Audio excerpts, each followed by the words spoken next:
જમીન સંપાદન થવી જોઈએ, દરેકના ભાગની થવી જોઈએ, કેમ નથી થતું? તો માઇક સાફ દીકરાઓ છે એ એમની બરાબરી કરી શકે. એટલે આર્થિક બાબતમાં સમાજ હરરોજની માટે દબાતો જાય છે, કચડાતો જાય છે. આ મુદ્દો તો અહીંયા અટકાવું છું, પણ હવે જે જાઉં છું એ મુદ્દો ખાસ સાંભળવાનો. આ બહુજન મહાસંમેલન બોલાવવાનું કારણ એ બહુજન એકતા યાત્રા શા માટે કાઢવી પડી? આ સમાજના દીકરાઓના માટે એક આશાનો કિરણ ખુલ્યું હતું, એક દરવાજો ખુલ્યો હતો, અને એ દરવાજો હતો શિક્ષણનો. શિક્ષણના હિસાબે આ સમાજના દીકરાઓ ક્લાસ 1 અધિકારી બન્યા, ડીવાયસપી બન્યા, કલેક્ટર બન્યા, એડવોકેટો બન્યા, કમિશનરો બન્યા.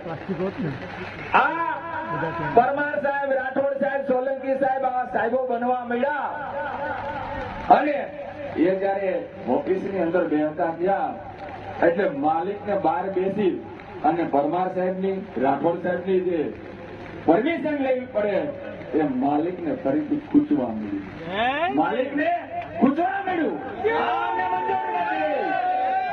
એટલા માટે માલિકે ફરીથી સિસ્ટમની સાથે મિલાવટ કરી અને આ સમાજના દીકરાઓને ફરીથી શિક્ષણથી વંચિત રાખવાના ષડયંત્રો ચાલુ કર્યા. કેવા ષડયંત્રો?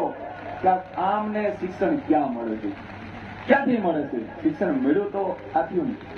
એટલે તમે અમને ભણવા જ ન દીધા. એકને ભણવા દીધા તો આખી વ્યવસ્થાને બદલી નાખી. અમારો એક જ એક આવા ભારતની અંદર એકને તમે ભણવાનો મોકો આપ્યો, મળતા ભણવાના હક અધિકારો હતા, એના પાછળ તમે ષડયંત્રો કરી દીધા. એક જ ભણ્યા તો આમ જો વિશ્વનું મોટું સર્વશ્રેષ્ઠ સંવિધાન આપી દીધું. એકને મોકો, એટલે અમને મોકો તો આપો. તમે મોકો આપવા તૈયાર નથી, કારણ કે તમને ક્યાં તકલીફ એ છે કે તમે ઈચ્છતા નથી કે મજદૂરનો દીકરો તમારી બરાબરી કરે. એ તમને તકલીફો પડી. પણ હવે મજદૂરના દીકરા નથી, હવે અમે માલિકના દીકરા બનવાના છીએ. એ નક્કી છે.